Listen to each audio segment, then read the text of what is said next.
is we're going to do the same thing, the duck walk drill, but what we're going to do is I'm going to change my level first, okay?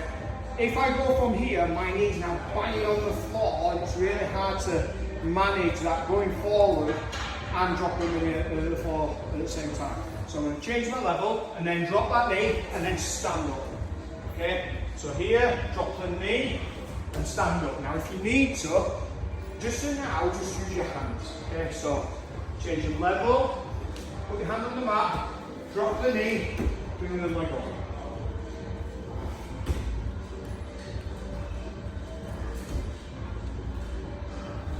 Okay, all the way up. Okay, just going to stick your hand out, and that's from a striking point of view, that's from striking range, but also from a clinching point of view, it's usually the exact same.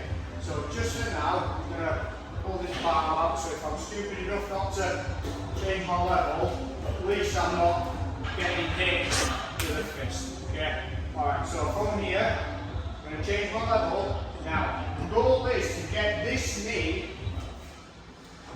behind this lead foot. And there's always a lead foot, except when we don't, when we change the stance. Alright, but for now, this lead knee is going to go behind that knee. Okay, so he's got his hand out, I change my level, I take a little step in, and then I want my knee to go behind his lead foot. Head is always looking up, head up, drive, and then that same thing with the leg. Okay, so we did this at the very first drill, where we come down, drop that knee, bring this leg up, and we did it with the second drill, where we change level, drop, and then stand. Okay, so we've all been practicing this. So change your level, little step, drive in, up, through. Okay, does that make sense? We're just going to do that a couple of times, and we're going to look at some different ways of setting up the same thing.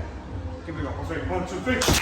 Probably a little more difficult because this is looking at kind of the MMA way of doing things.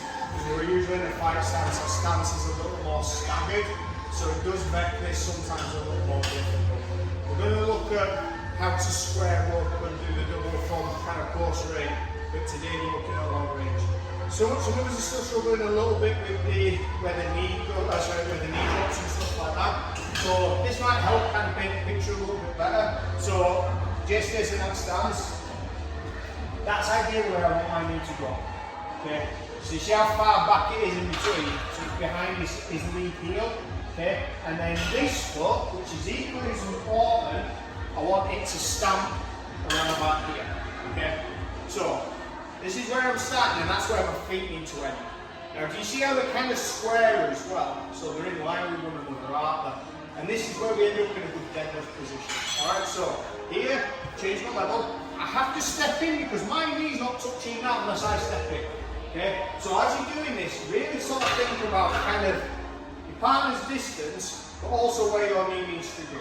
Okay, so again, I finally got under Jay's jab, thank God. Okay, I'm going to step in. Now I know that my knee's going to touch that green mat, head stays up. I start driving and I bring that foot to here. Okay, and this is where we now start using this leg to drive.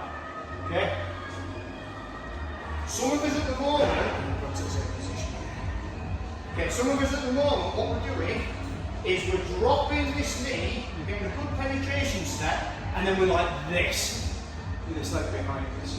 Okay? So this is really weak. Jay can come across my face and start doing a face bar to knock me over. Okay? So I need to make sure, as I drop, that foot starts, because that's the last bit of the drive. So in, Jesus Christ. Okay? So change the level, in, drive through, stamp, and step. Okay? Does that make more sense? Let's give it a go and see if it does. 1, 2, 3.